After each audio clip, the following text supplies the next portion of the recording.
गौतम बुद्ध एक दिन सुबह सुबह सभी शिष्य बुद्ध के प्रवचन सुनने के लिए एक साथ बैठे हुए थे।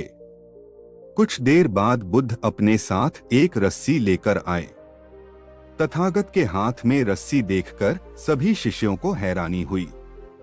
बुद्ध अपने आसन पर बैठे और उन्होंने रस्सी में एक के बाद एक 3 गांठ बांध दी। इसके बाद उन्होंने शिष्यों से पूछा कि क्या ये वही रस्सी है जो गांठ बांधने से पहले थी।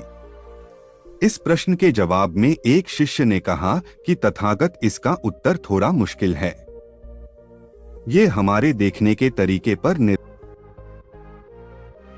एक तरह से तो रस्सी वही है, इसमें कोई बदलाव नहीं है। एक अन्य शिष्य ने कहा कि अब इसमें 3 गांठें लगी हुई हैं, जो कि पहले रस्सी में नहीं थीं। इसे बदला हुआ भी कह सकते हैं।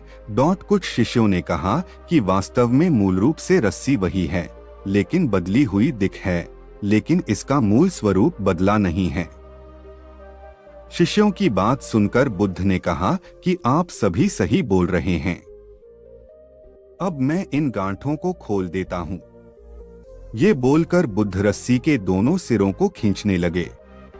बुद्ध ने पूछा कि क्या इस प्रकार रस्सी की गांठें खुल जाएंगी?